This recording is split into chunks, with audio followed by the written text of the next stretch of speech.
She was the smallest of the group, the one they all laughed at.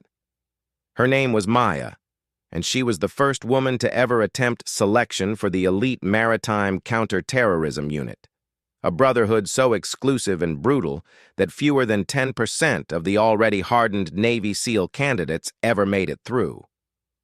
To the veterans of Echo Platoon, she wasn't a sailor or a soldier. She was a publicity stunt, a problem, and a joke waiting to happen. Her first morning in the compound, the air thick with the smell of salt and jet fuel, a man named Kowalski, built like a brick wall with a crew cut, had looked her up and down. "You lost, sweetheart? The PX is that way. They sell tampons." Maya had just stared back, her expression flat.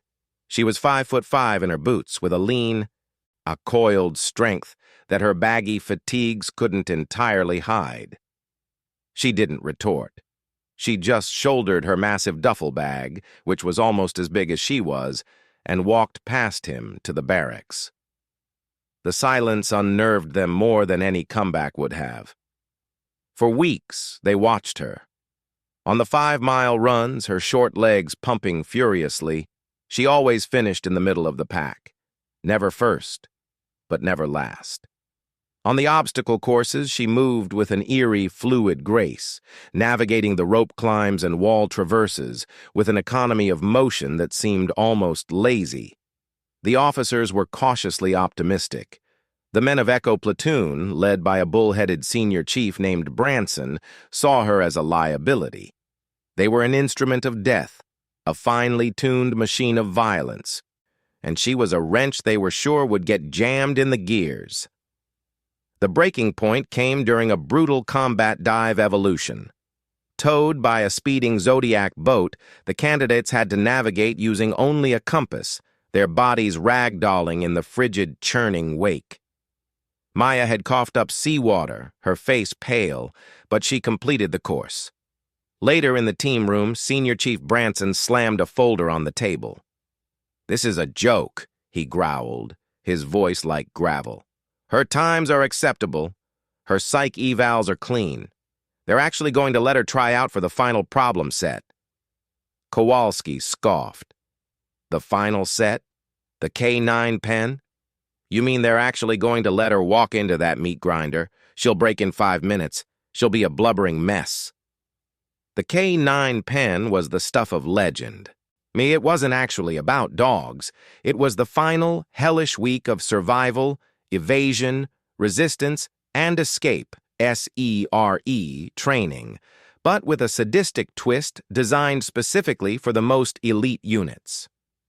After days of sleep deprivation and constant harassment by enemy role players, candidates were thrown into a makeshift prison compound, the pen. Inside, they were treated as the lowest level of prisoner, subjected to stress positions and constant psychological intimidation. The goal was to find their breaking point. For the men of Echo Platoon, it wasn't a test. It was a rite of passage, a place where the weak were weeded out. Branson saw an opportunity, a chance to prove what he'd known all along. He made a call, a word in the right ear, a suggestion that the training for the new girl needed to be accelerated, made more realistic. He ensured that the team running the K9 pen that week would be the most aggressive, the most relentless. He wanted her broken, not just physically, but psychologically. He wanted her quit. The day arrived. Maya, along with 5 other male candidates, was loaded onto a windowless truck. They were stripped of their insignia, given ragged uniforms, and denied food and water. The truck drove for hours, the heat inside becoming suffocating. When the doors finally slammed open, they were blinded by spotlights and yanked out by screaming guards, their faces obscured by balaclavas. The air was cold and carried the scent of pine and damp earth. The next 48 hours were a blur of chaos. They were marched through the woods, forced to crawl through mud and screamed at in foreign-sounding languages. And they were given contradictory orders and punished for failing to follow them. The men, including Maya, were pushed, shoved, and forced into painful stress positions for hours. By the end of the second day, one of the male candidates had been pulled from the program, a vacant look in his eyes. The remaining four looked haggard, their confidence stripped away. Maya, however, remained a silent, unmoving focal point. She did what she was told, never cried out, and never, ever made eye contact. Then came the moment Branson had been waiting for. The climax of the training, the toss. The prisoners were herded into the center of the compound, a muddy yard surrounded by high fences topped with razor wire. In the corner stood a reinforced cage, the size of a small shed, its door a heavy slab of metal with a small barred window. And this was the K9 pen, the final isolation cell. The legend was that they used to throw prisoners in with actual attack dogs to test their will, but now the dogs were the psychological demons of isolation and sensory deprivation. But this was a special session for Maya. The head of the guard detail, a man with cold eyes that scanned the prisoners like he was assessing livestock, walked slowly around the group. He stopped in front of Maya. "You, the experiment." He grabbed her arm, his grip unnecessarily tight, and yanked her forward. "You think you're one of them? You think this is a game?" He looked back at the other guards. "She needs a real lesson. She needs to meet the dogs." He marched her toward the reinforced cage. The other candidates watched, their faces a mixture of exhaustion and pity. They knew what that cell meant, and it meant a night, maybe two, in total darkness, in total silence, with nothing but your own fear for company. It was the final crucible. As he shoved her towards the heavy metal door, he leaned in, his hot breath reeking of coffee, and whispered, just for her to hear, "Say goodbye, bitch." The metal door swung open, revealing a pitch-black void. He gave her a final, powerful shove that sent her stumbling into the darkness. The heavy door slammed shut behind her with a deafening clang of finality. The lock engaged. She was gone. Inside, Maya didn't stumble. She caught herself on the far wall, her hands touching cold, smooth metal. The darkness was absolute, a weight pressing against her eyes. She could hear her own heartbeat, her own breathing. The isolation was immediate and profound. This was the place where men broke, and where they screamed and begged to be let out. She knew the stories. She had been trained for it, but Maya wasn't just trained by the Navy. Her file, the one Branson had skimmed and dismissed, contained details he had overlooked. It mentioned her father was a retired Foreign Service officer, but it didn't mention the postings. It didn't mention the years spent in a dusty, dangerous corner of the Middle East, where she had learned Arabic before English. It didn't mention the summer she was 14, when her father's convoy was ambushed, and they were held in a cellar for 3 days before being rescued. It didn't mention the coping mechanisms a child develops to survive such terror, and it certainly didn't mention that her mother was a psychiatrist who specialized in post-traumatic stress and had, from the age of 10, I trained Maya in the very techniques of mental fortitude and sensory deprivation resistance that were now supposed to break her. The darkness wasn't terrifying to her. It was familiar. The silence wasn't oppressive. It was a canvas. She sat down in the corner, crossed her legs and closed her eyes, even though there was no light to shut out.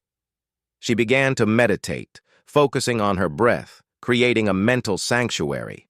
She was in control. The cell, the guards, Branson's petty cruelty, it was all just external noise. She was the calm at the center of the storm. Hours passed, or maybe it was minutes. Time lost meaning. She could hear faint noises from outside, the crunch of boots on gravel, the low murmur of voices. The guards checked on her periodically, sliding open the tiny barred window, shining a flashlight in. And they expected to see a huddled, weeping woman. Instead, each time they saw her sitting perfectly still, her posture relaxed, her face serene. It unnerved them. "It's the shock," one guard muttered to the other. "She's dissociating. She'll crack by morning." Morning came. The first pale light crept under the door, but it didn't reach her. She had spent the night in a state of deep, conscious relaxation. She had mentally reviewed every piece of navigation data, every weapons assembly diagram, every piece of code she had ever memorized. She had recited poetry in her head. She had done isometric exercises to keep her muscles from stiffening. When the door finally swung open, the blinding light of day flooded in. The cold-eyed head guard stood there, ready to witness the fruits of his labor. He expected a broken woman, a failure. Maya rose slowly, fluidly. She blinked once, twice, adjusting to the light. Her face was calm. There were no tear tracks on her cheeks. Her eyes were clear and focused. She looked at him, not with defiance or anger, but with a quiet, unnerving patience. She looked rested. He was speechless. This wasn't how it worked. This wasn't how anyone reacted. "Out!" he finally grunted, his voice lacking its earlier menace. She walked past him into the yard, her step steady. The other 4 candidates, who had spent the night in a communal holding pen, looked at her as if she were a ghost. They looked terrible, exhausted, demoralized, covered in mud. Maya looked like she'd just finished a yoga session. The final day of the exercise was a long-range, solo land navigation course. Exhausted and starving, each candidate was given a map, a compass, and a set of coordinates to find deep in the wilderness, all while being hunted by the enemy role players. It was the ultimate test of endurance and will. One by one, the male candidates were caught or simply gave up, their bodies and minds unable to continue. By nightfall, only Maya remained unaccounted for. Senior Chief Branson was in the command tent, monitoring the radio. He was furious. His plan had backfired spectacularly. Instead of breaking her, they had seemingly forged her into something harder. The feedback from the guards was bewildering. They spoke of her eerie calm, her unnatural composure in the cell. A transmission came in from a hunter team. "Echo Control, this is Hunter 7. We have a visual on the target. She's not moving like she's tired. She's moving like she's hunting us. She just crossed the last creek and is heading for the final coordinate. I think she's going to make it." Branson slammed his fist on the table. "Get her! She's one person. How hard is it?" But it was impossible. Maya knew these woods. Not from this part of the world, but from a dozen other survival schools her father had sent her to. She moved like a shadow, using the terrain, doubling back, covering her tracks. She was using their own tactics against them. An hour later, a disheveled and out-of-breath hunter team leader burst into the command tent. He wasn't playing a role anymore. He was genuinely frustrated. "Sir, we lost her. One minute she was there, the next, nothing. It's like she vanished." The radio crackled to life. It wasn't a hunter team. It was the satellite phone at the final extraction point, the one where a successful candidate was supposed to signal for pickup. "This is Candidate 721, a calm female voice said. "I am at the final extraction point, requesting pickup. Over."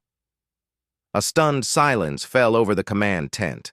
Every officer, every instructor, every role player looked at each other. No one had ever called in from that point this early in the exercise. No one. Branson's face was purple with rage. He grabbed the mic. "Candidate 721, this is Senior Chief Branson. Identify your position." "I am at the final extraction point, Senior Chief," the voice repeated with infinite patience. "I can see the bonfire you've lit for the celebration, the one with the Echo Platoon banner hanging above it. Should I start walking toward it?" The tent erupted. Branson and a few others raced out and piled into Humvees, tearing down the dirt track towards the extraction point. As they rounded the final bend, their headlights illuminated a surreal scene. Maya was standing by the designated signal fire, which she had not yet lit. She was leaning against a tree, calmly drinking from a canteen. She was dirty, her uniform was torn, but she looked utterly at ease. And standing next to her, looking confused and holding a half-eaten protein bar, was Kowalski. Kowalski, the hulking seal who